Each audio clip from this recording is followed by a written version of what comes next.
Guntur MP Galla Jayadev పార్లమెంట్లో మరోసారి విరుచుకుపడ్డారు.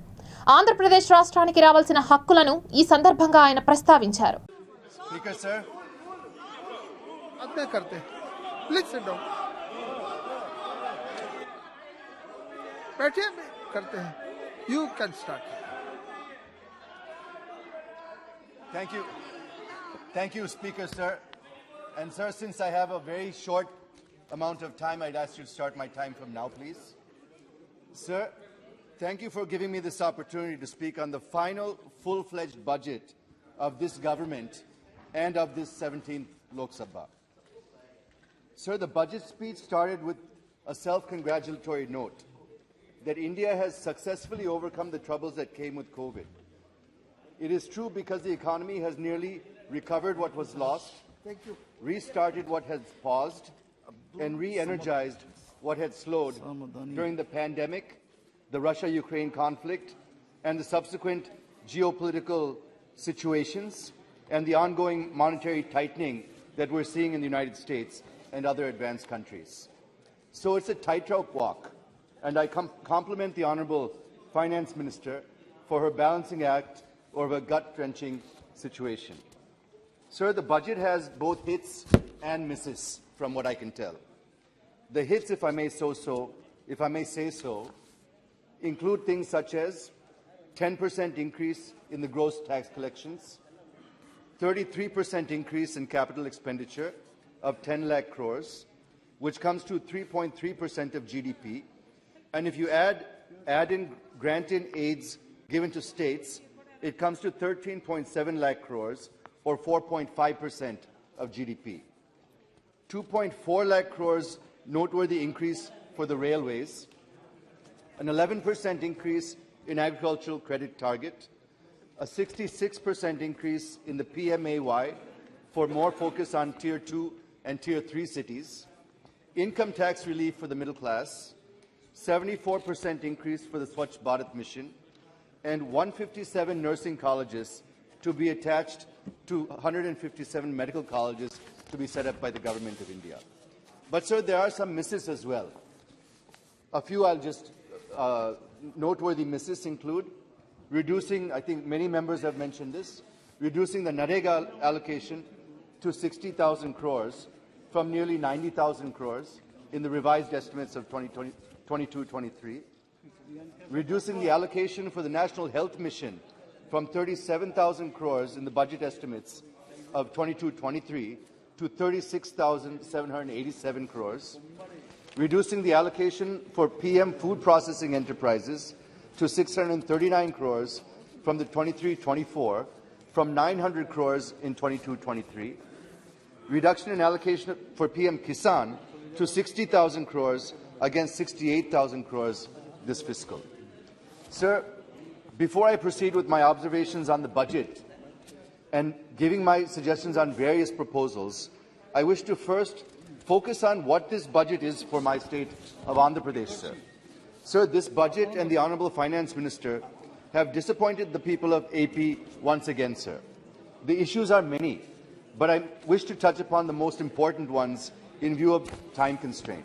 Sir, I've been making this speech now for 9 years, and I'm sorry to say that I've had to repeat myself year after year after year, because none of the provisions have been fully fulfilled, and deadline is fast approaching, sir. Sir, I am deeply perplexed as to where I should start from.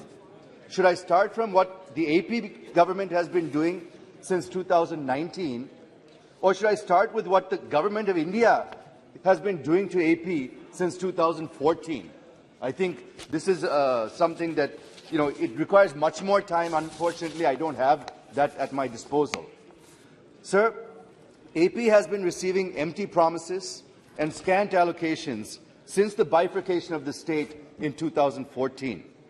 In this budget, the Finance Minister has given 5,300 crores to the Upper Bhadra National Irrigation Project in Karnataka, but nothing has been given for Polavaram, which is a national project and has been pending for so many years.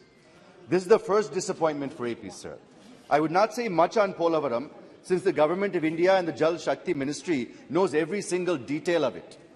I would only request the Finance Minister for approving the second revised cost estimates of 55,657 crores and release the pending dues to Andhra Pradesh, which they've already spent, sir.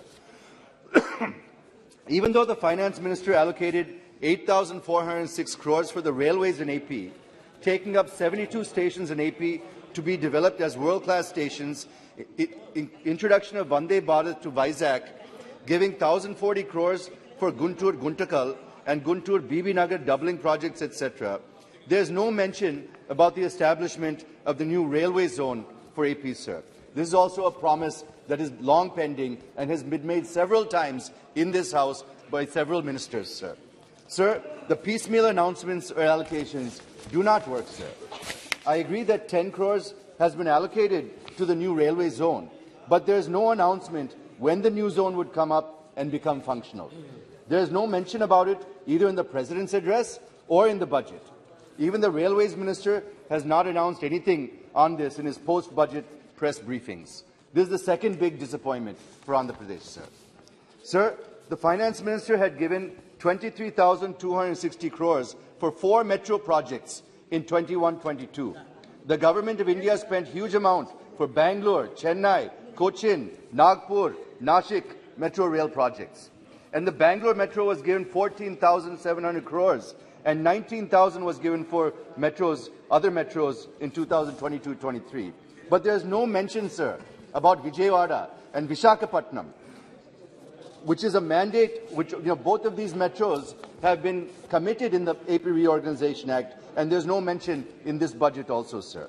Rather, since 2014, nothing has been done in this regard.